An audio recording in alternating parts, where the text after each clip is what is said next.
Welcome to Films and Stuff with your hosts, Pete Mitchell and Ethan Hunt. Hi, everybody. Welcome back to the Films and Stuff podcast. I'm Ethan, joined by most valuable Pete, MVP. How are you, Pete? I am great, Ethan. How are you? I don't know. This nickname is really catching on for me. It's got a lot of legs, so I think we'll keep on using it because it's true. What we've heard in the news this week is due to the writer's strike and the actor's strike. It came as a stomach punch to us that Dune 2 is now going to be postponed from November, which we had circled on our diaries, until March 2024. That's right. Which seems like an eternity since we're in September now. And that made us, I guess, kind of look at what else is coming. First of all, nothing else is safe. If they're going to move Dune 2, basically everything is a candidate now for being pushed, right? Absolutely. Which is like the Marvels. I'm highly concerned that the Marvels is going to be pushed. Kraven the Hunter. Kraven the Hunter's already been moved. Oh, it has? When? It got delayed a year. I believe it's now coming out next August. Next August or next October? Marvels was supposed to come out in December, right? I think November. But yeah, let's call it November/December. Yeah. I don't exactly remember the date. The reality is that Marvels could get moved, and by all rights probably should get moved. Yeah. Will it get moved? I'm doubtful because at the moment, Disney in general, but the MCU in particular, is in a relatively dicey space. Their last few projects have not hit as hard as they'd like them to. Secret Invasion. Yeah, the TV stuff, almost none of it. And even the movies, right, have not been like super well received. Nope. They need that movie to hit on all cylinders. The question is, will delaying help that or not? I'm doubtful. My sense is that it should be moved to December and kind of coincide with the Christmas, New Year's holiday, because I don't see anything in that space for any studio right now. Do you? What's the bellwether that's coming out in December? Hunger Games, Ballad of Songbirds and Snake. Aquaman and Wonka, those are the two big ones. Napoleon, none of those scream like, oh, we've got to see that. No one's excited to see Aquaman. Napoleon is niche at best. Hunger Games, I'm not even sure if this is a prequel or a sequel. Let's take each of those one by one, and let's also clarify to everyone, if you haven't figured it out, this episode is going to be one of our patented rambles. Patent pending. And the reason is that, with the exception of Equalizer 3, this week has been relatively sparse, not just in terms of releases, but in terms of, I don't want to call it excitement, but there's been a general malaise in the industry. And I think a lot of that is because of the strike. The momentum that built up has kind of dropped off lately. This is what I've got in my cinema. Equalizer 3. Yep. Retribution. Meg 2, Sympathy for the Devil, which is Nick Cage and Joel Kinnaman, which I've never even heard of. Oh my God. How are you not leading off with that? I mean, what is Sympathy for the Devil? I don't know this one. The Collective with Tyrese, Expendables 4. That is not a compelling lineup. I mean, Expendables, Equalizer, Retribution, and Meg 2. I mean, all these guys are old action heroes, right? Yeah. It's just a lot of recycling here. Kraven the Hunter, which I was excited about, is obviously delayed. Dune 2 is delayed.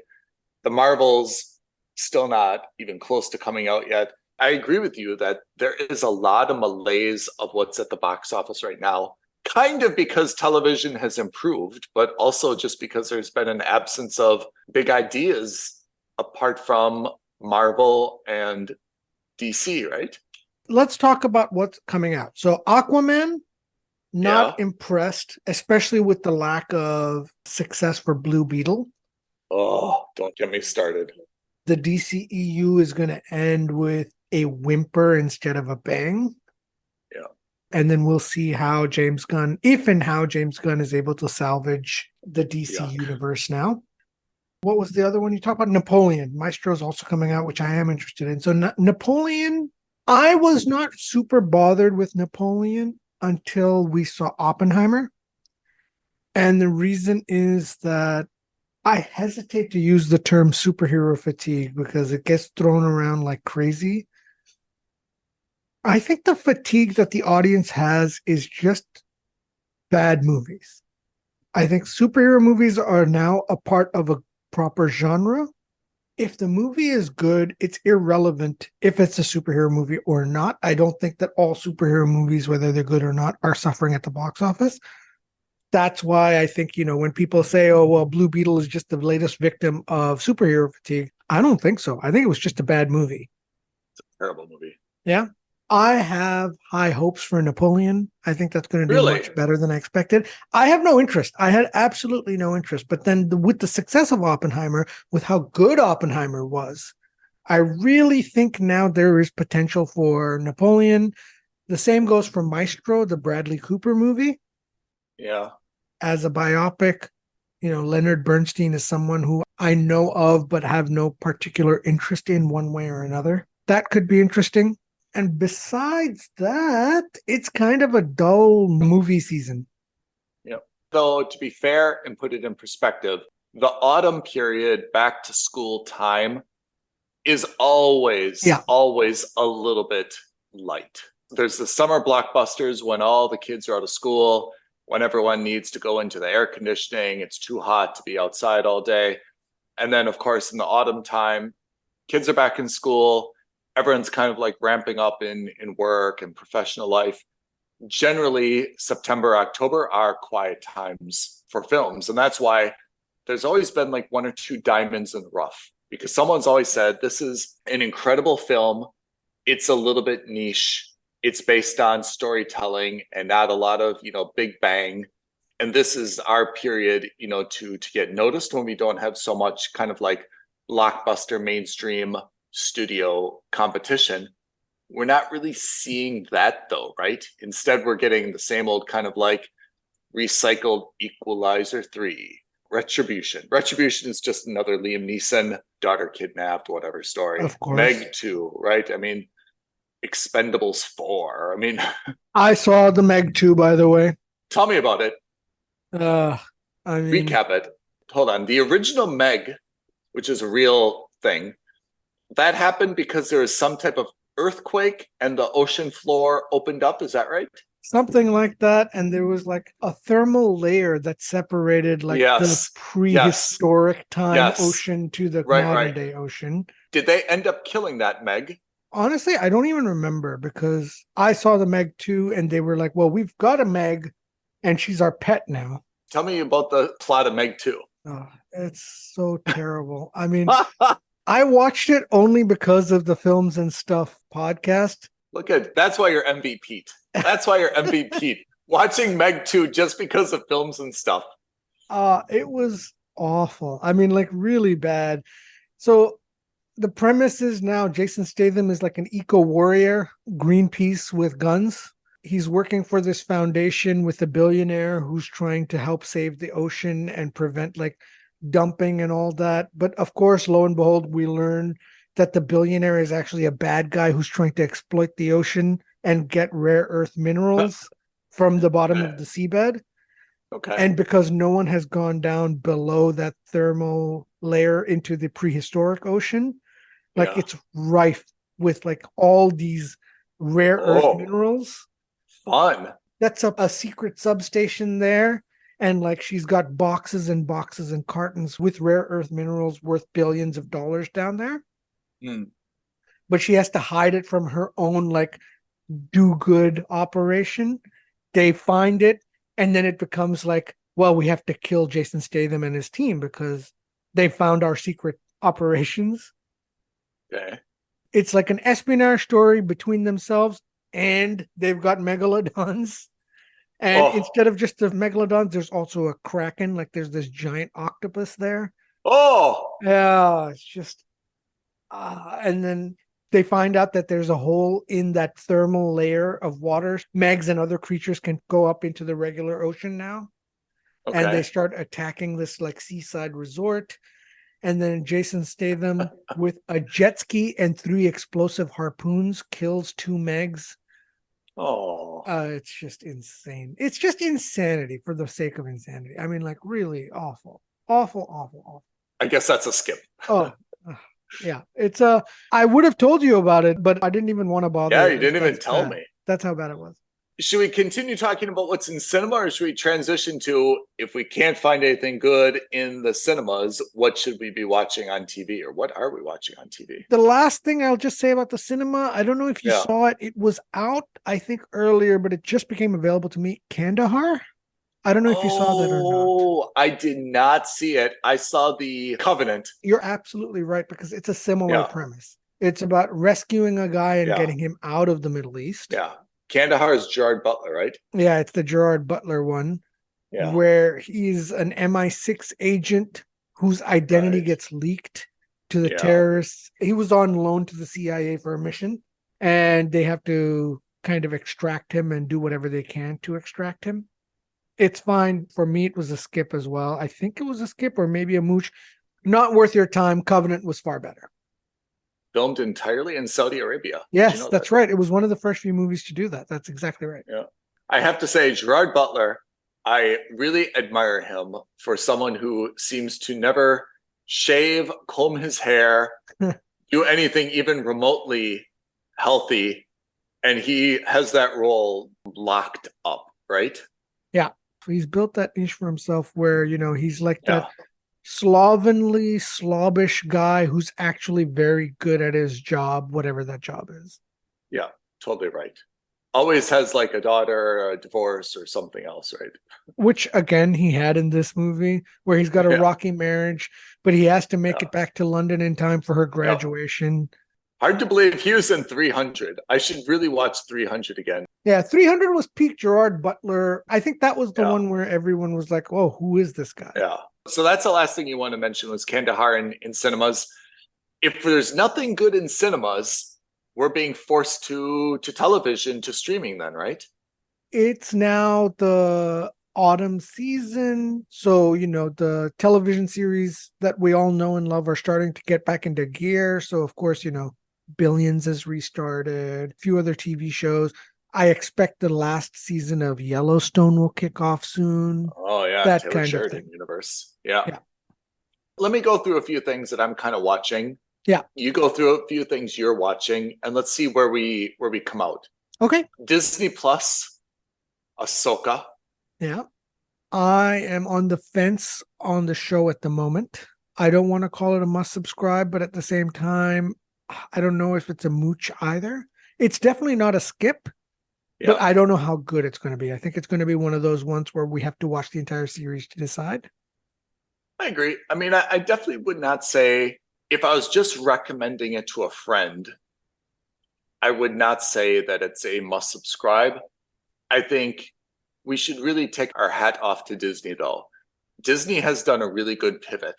After totally bombing with, let's say, episodes 8 and 9 and with Solo, they've really kind of done some good inner reflection where they went to some type of like darkness retreat or something else, but they've really kind of gotten like their act together, and they've really decided to, do kind of like these lower stakes adjacents, right? Yeah. Which is Mandalorian, Bobalorian, Andor, Ahsoka. And Ahsoka, I think, is, again, as a standalone series, it's not must subscribe, but as part of the Star Wars verse, I think it tells a very good story. I think it introduces good characters. It obviously incorporates the same technology, terminology, lore, things like that. And for that reason, for a Star Wars fan, it's a must subscribe. For someone who's not really into the entire Star Wars universe and they're just looking at this as a standalone, it's probably not. It's probably a mooch, right? That's probably the right way to approach the Star Wars IP at this stage, because it's, first of all, a very toxic fan base. Us included. And I don't mean that in a bad way. When I say toxic, I mean it's demanding. hotly debated. demanding. Yeah, you're right. Demanding is the right word. That's the best way to say it. Maybe Can't not toxic, please all the people all the time. Exactly. Fan base. And the best way to avoid controversy is to say, hey, this is a story that exists in a universe that you have a lot of opinions of. It's not going to touch any of those characters that you're highly opinionated of. So we're not going to talk about Rey. We're not going to talk about Luke. We're not going to talk about C-3PO. We're not going to talk about Darth Vader. We're not going to talk about any of those characters you either really love or you really hate. We may refer to them because they exist in that universe, but that's it. And that way you can like the show, you can dislike the show, but you can't hate us for it. Right, my friend. You hit that spot on. But now, as we like to zoom out, find Ahsoka on Disney Plus. And after you've got your Disney Plus subscription, what else are you watching on Disney Plus? Zero. Give me your number 2 show. Let's just say I finished my 3 episodes of Ahsoka. I've got the rest of my day. I woke up at 8 a.m. I watched an episode at 8 a.m., 9 a.m., 10 a.m. on a Saturday or a Sunday. What do I do with the rest of my day with Disney Plus? Watch the original Star Wars trilogy again? I don't know. There's nothing on there. Yeah, that is the problem, right? I think they've painted themselves into a corner, which is Disney has focused themselves so heavily on Star Wars and the MCU that if you don't have an MCU show that you're watching or a Star Wars show that you're watching, you're kind of not bothered. In theory, they're giving us an MCU show and a Disney show, one or the other, every 3 months, 2 each a year. I have to say, I don't feel like it's enough content. For someone who consumes content the way that we do, and I would say a normal person, really a normal person, family, career, social life, is looking to consume at least 2 to 3 hours of television a week. Yeah, I think that's reasonable. I'd say that's a minimum. I bet it's even higher, but I would say minimum of 2 to 3 hours a week. If you're going to have 8 episodes of Ahsoka in 3 months, that's half an episode a week. When you have a Star Wars show that's good, which, by the way, not all of them have been good, or when you have an MCU show that's good, and again, not all of them have been good, at best, you're looking at 2 hours a week. And that was, remember, because Obi-Wan was overlapping with, I can't remember what, but there were 2 shows that were overlapping for a couple of weeks. At best, you're looking at 2 hours a week from Disney Plus.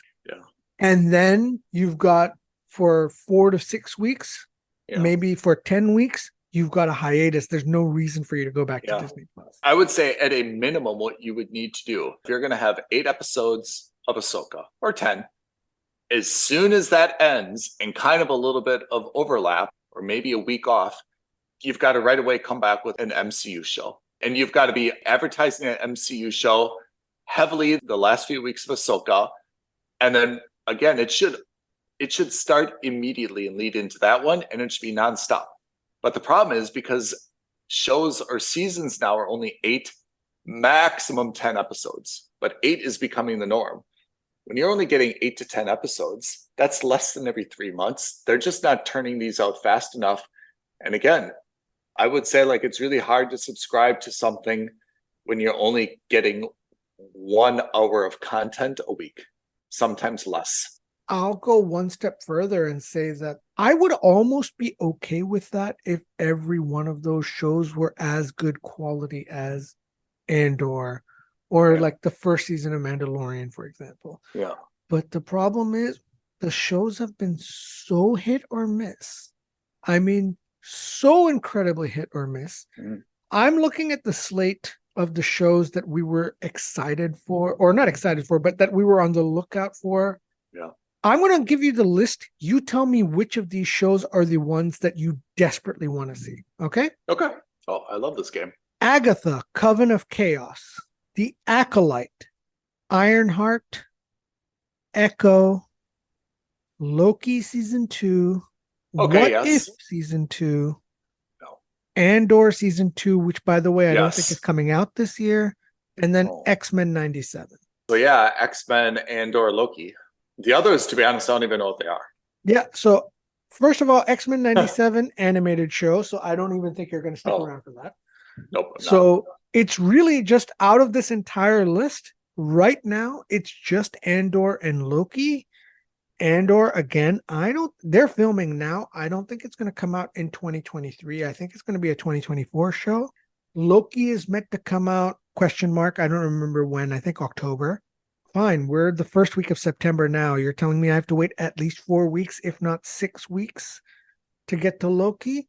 That's okay if Ahsoka is kicking ass, but at the moment, Ahsoka hasn't made itself a must subscribe. I'm not saying it's a must subscribe. I'm not saying it's a skip. That's not good enough. Like, it's hard to justify spending $10 a month on Disney Plus if that's what I'm getting. I would take it even a step further. You and I, again, are not the norm. You and I would probably find it okay. We do. We would spend the $10 a month for Ahsoka because that's who we are. Yeah. My brother, my 2 sisters, no way would they do that. 0% chance. I would wager quite a sum of money that not one of those 3 can tell us what Ahsoka is. They may guess it's a new fruit. They may guess it's a new Chinese car. Honestly, I bet if you'd really say, what is this? Someone would guess fruit, someone would guess car, someone would guess a software company before they would guess it's a Disney character. No way they're going to subscribe just for that. What's crazy is that we've had Disney Plus for obviously quite some time now. True. But my sister was unaware of that. And as a promotion, as a phone line, we were given a few extra months of Disney Plus subscription. I think, it was like a perk, like 3 months of Disney Plus. She saw that. She was super excited because she was like, oh, everyone's been talking about it. I definitely want to see what's on there. She logged on and she was like, oh, there's nothing on here that appeals to me. And I don't have I'm not a 17-year-old boy. Yeah. I don't care about any of these shows. What is the big deal about Disney Plus? And again, you're absolutely right. Disney, you've already got the Ethans. You've already got the Petes. Yeah. You want to worry about the sisters and the mothers and the fathers and the brothers of Ethan and Pete. And if you can't convince them, you're not going to get anywhere. It gets worse because Disney, the brand, is huge. Yeah. Right? And when you think of all the Disney movies, what Disney movie has come out where people are like, oh man, I want to watch Little Mermaid. What else is? Elemental was the most recent. Elemental. Like, you can't even say there's a big demand for like people's kids anymore, right? I mean, there is, in the sense that there's a lot of back catalog stuff. And of course, there is still like other kids shows that you and I would obviously not know about. We don't know about about those. The point is that you can only go so far targeting them. I mean, like, you need to target adults as well. This is a problem for Disney Plus, to be honest. I think they have to find a way to pivot. And I think this is why the Hulu merger is going to be all the more important to them, right? Because then you start getting a lot of value. So, for example, in the UK, the advantage to Disney Plus is that a lot of Hulu programming in the US is on Disney Plus because Hulu technically doesn't exist in the UK.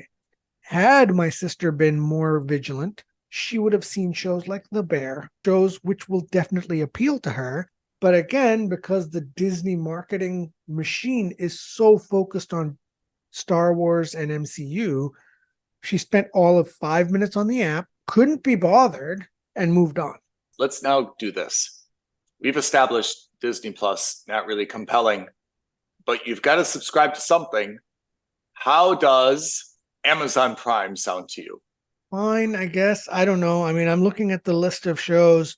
Wheel of Time is restarting. That's the only so the first episode just launched. So what that else? Could be interesting. Theoretically, at some point, you're going to have, for me anyway, the season 2 of Reacher, which I'm looking forward to. You're going to have at some point The Boys. Oh, yeah. I'm not sticking around for Rings of Power. I'm not sticking around for Citadel.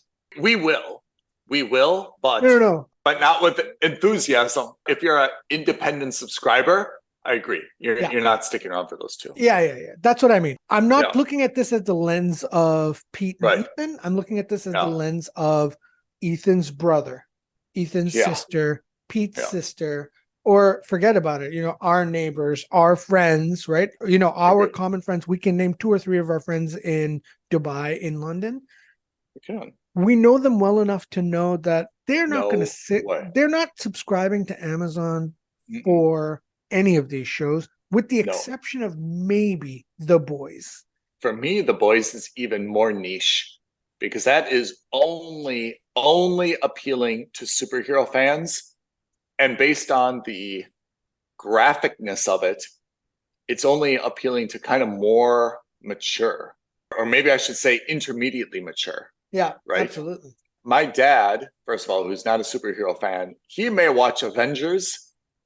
He would not watch The Boys. No way. And in fact, we wouldn't even dream of recommending it to your dad. Yeah. I mean, that would create all sorts of awkwardness. Yeah, that WhatsApp group is going to get awkward real quick. My brother may watch Avengers. I hope he doesn't, he may watch Blue Beetle. He would never, ever watch The Boys. Like, he would watch a half an episode. And then he'd immediately turn it off. Exactly. Yeah. I think The Boys, by the way, is amazing. So do you.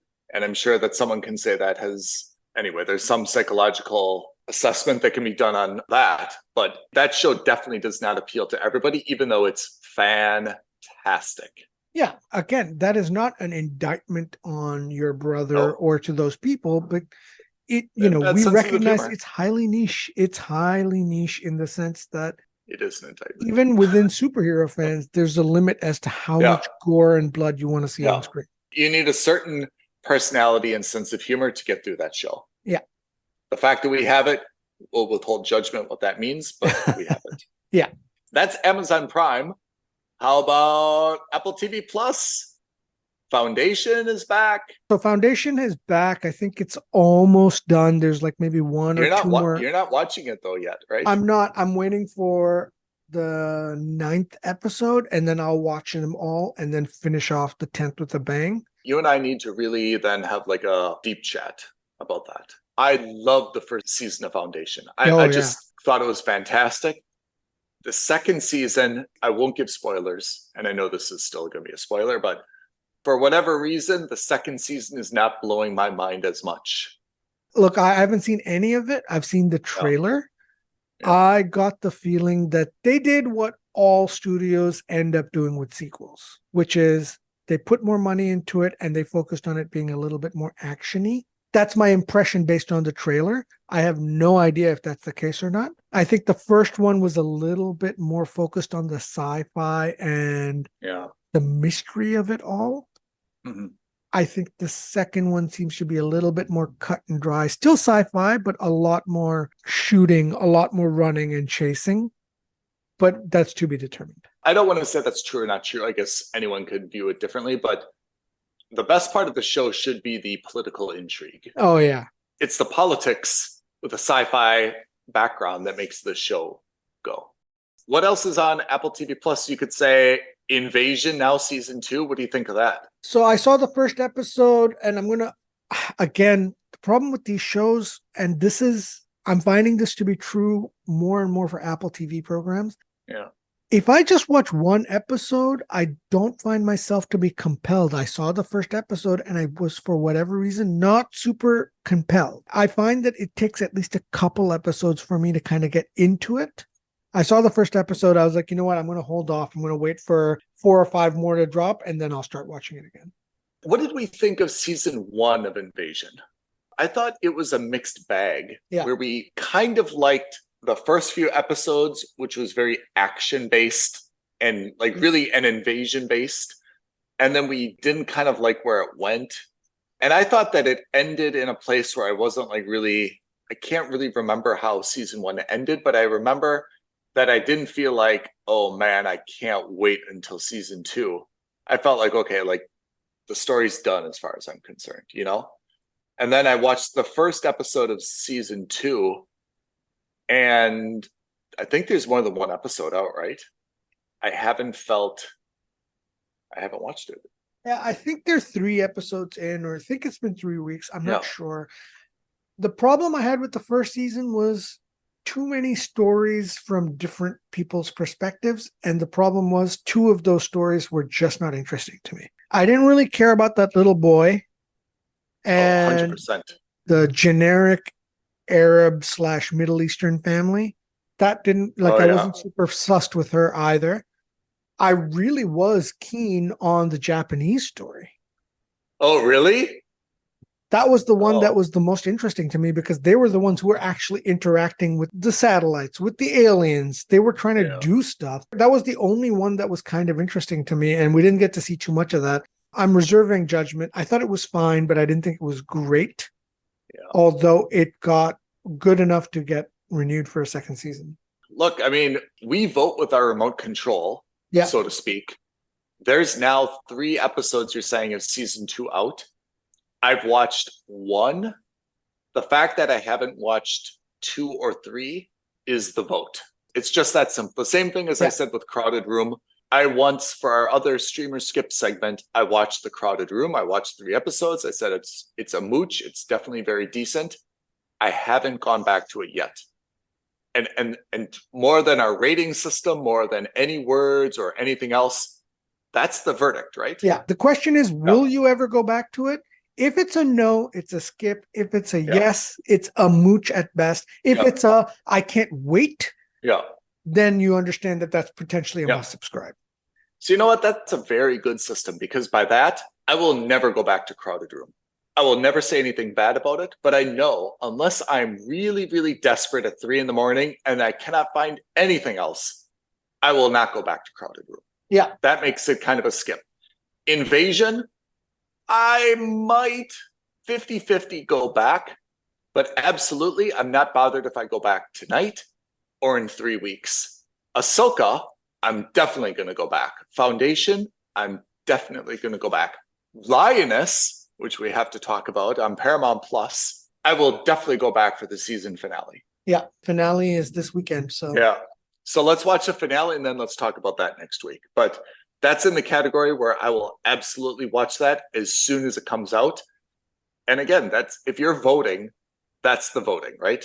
Yeah. I will definitely watch that when it comes out. Ahsoka, yes. Foundation, yes. Invasion, Crowded Room, no. There's 3 other shows on Apple TV that I'm interested in, but again, all of these, by the way, listeners, a big asterisk. We don't know if and when they're going to come out because of the writers and actors strike. So the second seasons of Severance, I am desperate for. Really? I thought the first season was absolutely brilliant. I know you got turned off on it. Maybe I need through. Yeah. But I thought it was phenomenal. I really thought it was fantastic. The 4th season of For All Mankind. Oh, yes. No question there. But again, I don't know anything about what's going on with that because of the strike. And, I haven't heard anything about it. And then, of course, Killers of the Flower Moon, which is the feature-length movie. Originally, they were going to do a limited cinematic release. It is now a widescreen cinematic release in October. And then I think after a week or 2 weeks, they'll move it to Apple TV. That I'm desperate to see as well. Huh. Anything on Netflix that you're dying to see or want to see? Okay, so here's the thing about Netflix. So they've got quite a few shows that are on my watch list that I haven't even started with or bothered with. So, for example, the 3rd season of The Witcher, I haven't started it yet. I just finished The Lincoln Lawyer season 2. I loved it. Oh, yeah. We've got the final season of Stranger Things. Oh, yeah. The final season of The Umbrella Academy. 100% yes. So both of those I'm excited for, but I haven't heard anything about.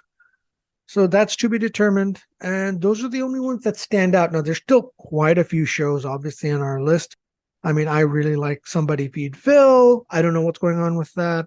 So there's still a lot coming on, but I don't know. Again, the strike has kind of devastated the release schedules for a lot of these things.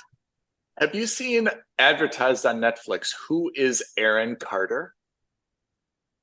Yes, isn't that a new release? It is, and I have to say it looks okay from the previews. Like it's actually caught my attention and gotten me interested. What do you think of that? I don't know anything about it. I think it was recommended to me on Netflix because I know that title, but I don't know what it is. I have no idea. I have to say, based on just what I've seen, Netflix has caught my attention. Okay. And then what else? How do you feel about Painkiller? Painkiller is a big thing. Although we saw something very similar on Apple TV Plus, right? Yeah, so we saw the one with Michael Keaton, Dope Sick. Yeah, Dope Sick. Yeah. Do you think it's strange that they have the same thing? Not strange because so for one of our streamer skip assignments, I had to watch that show about that woman who's has an affair with her neighbor's husband and kills her neighbor, Candy. And I think Elizabeth Holmes is doing a remake of that, or if not Elizabeth Holmes. Oh, really? Oh my God, what's her name? The Scarlet Witch. Olsen. I believe that she was also doing that. So I think it could just be that the two were in production at the same time. That's interesting. So yeah, Painkiller also on my list, but I haven't seen it yet. Not terribly excited about it, but it's getting a lot of press. I mean, it's highly publicized on Netflix. Yeah. I'll tell you one very old movie that I have watched recently. This is a 2016 movie called Infiltrator, and it stars Bryan Cranston. It's a super old blast from the past. Bryan Cranston, Diane Kruger. Did you ever see this? Is this the one where he's working with Escobar? Yeah, he's undercover. Yeah, I have seen agent.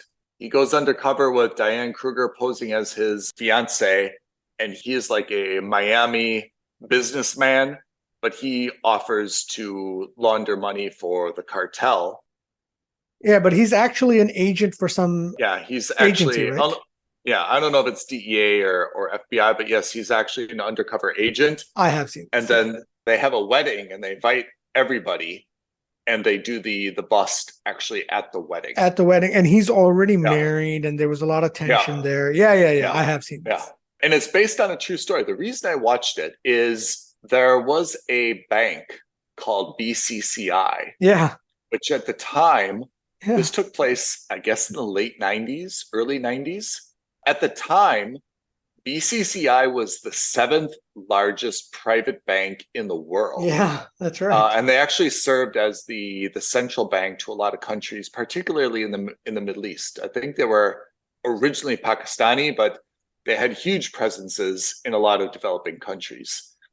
And BCCI apparently was the bank involved for a lot of the cartel money laundering. That's exactly and BCCI was also raided, and BCCI dissolved. It's insolvent, no longer exists. So I watched it because, particularly in the Middle East, a lot of legacy families, particularly from Southeast Asia, their parents or friends and family worked for BCCI.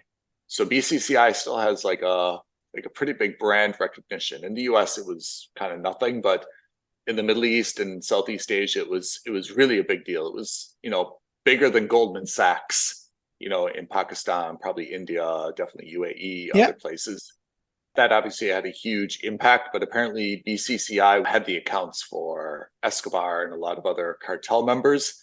And then, of course, allegedly, it was also used by, the CIA for some of their funny business as well. So that's why I watched The Infiltrator. It is a 2016 movie, so I mean, that's old. It's 7 years old. But again, it depicts events that happened in the 80s or 90s. So, when you've got something that's set in the past, those films generally stay relevant a little bit longer because you don't have, the same issues with, technology that becomes obscure or storylines that don't hold up anymore. It's obviously a little bit of a biopic. So I watched that recently just because, some of my friends had BCCI connections. So I thought that was a very solid performance by Bryan Cranston, right? Who always seems to pick really good roles and throws himself into them. Absolutely. Finally, maybe we should also talk about Max. Yeah. What's happening with Max, dude? I mean, that's a great question, first of all. In terms of shows that I'm looking forward to, you've got The Penguin at some point. Yeah. Industry at some point. Oh, yeah, new industry. Tokyo Vice at some point. Oh, yeah. And House of the Dragon at some point. This takes us back to when we had our streamies at the end of 2022. We did this like January, February 2023, and we had, our awards for the best streaming platform. We've always been really complimentary to the content and the quality on Max, which at the time I think was HBO Max, and before that it was just HBO. The problem we've always said is that their technology is so shit and so inaccessible that it obscures the quality of the programming they have. Yeah. When you talk about that lineup, I mean, we've been for the last 10 minutes bashing Amazon Prime, rightfully, bashing Disney Plus, rightfully. And then you rattle off that lineup. I mean, whoa, that makes you sit back and take notice. Yeah, they are at the moment the defending champions of the streaming for best platform. But yeah, I don't know if that's going to hold up this year. I have a sneaking suspicion it's not. What do you think is our dark horse to knock them off their pedestal? I think it's going to be Apple TV. Bravo to Apple TV. I have to say, for a company that I never would have expected would not only make their own content, not only make high quality content, but make high quality content that doesn't rely on the Amazon cluster of overpaying for IP rights. I almost want to just give them an award for the most common sense rationality of any streaming platform, Yeah. Dollar for dollar, absolutely they're the best value. And I think show for show, there's very little, apart from the show Loot. Remember that one with I can't remember her name, from Saturday Night Live, from Bridesmaids. Oh, yeah, that's right. Apart from that show, which is a disaster, I think everything that they've put out, maybe it hasn't always been our style, but I don't think they've made any other like gaffes or absolute misses. I mean, and just in terms of, the comment we were making about Disney Plus, you and I together have watched 11 shows and movies, whereas as, you individually and me individually, total, we've watched 23, which means that that's an average of 2 movie/TV programs a month. And that's reasonable. Like in terms of timing, that's a reasonable number. Yeah. I'd be really interested to find out how much streaming content people consume.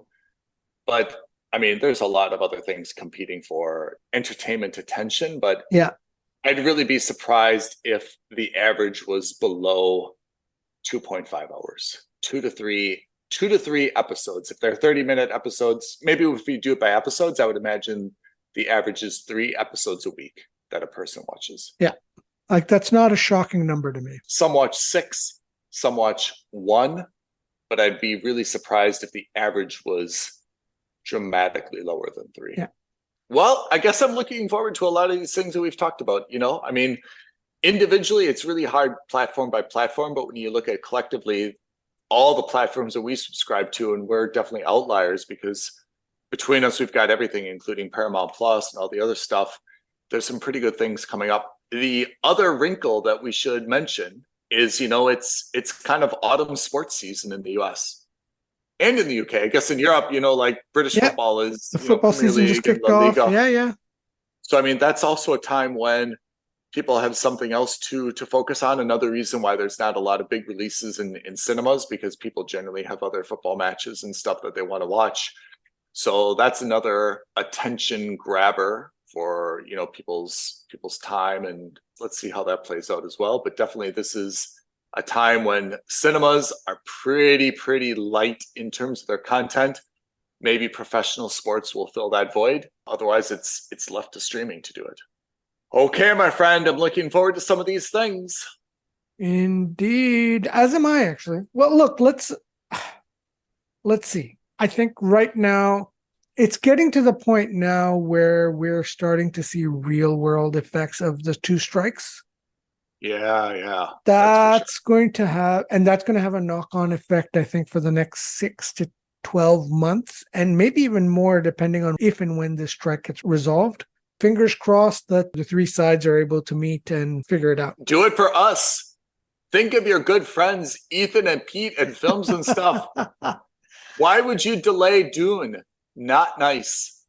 I know. Zaslav, this is all on you. All on you. Any show, or if there's any movie coming up that you guys want to talk about, or if you want us to, be aware of, something we may have missed out on any one of those platforms, reach out to us. You can tweet at us at F&S Podcast. You can DM us on Instagram at Films and Stuff Podcast. Email us, aloha at filmsandstuffpodcast.com. Or as always, leave a comment below this video, like this video, subscribe to our channel, and hit that bell. And don't forget, we are still in the market for a highly qualified, highly motivated, paid intern. So if you would like the job yourself, tell us why. If you've got a recommendation, we'd be happy to consider it. But that person can join the happy and growing team at Films and Stuff. Yeah, email us. Let us know what you want to do for us. Let us know what you think you can do for us. We're always happy to talk to you. That's right. Pete, once again, thank you for your time on this Ramble special of Films and Stuff, but we got a lot of stuff out, and I think that there's some good things we're looking forward to. Yep, absolutely. Thanks, Ethan. Thanks, everyone. All right. Thanks, everyone. Bye for now. Thank you for listening to another episode of Films and Stuff. If you haven't already, please subscribe and review on Apple Podcasts, Spotify, or wherever podcasts are downloaded. Films and Stuff. There is no substitute.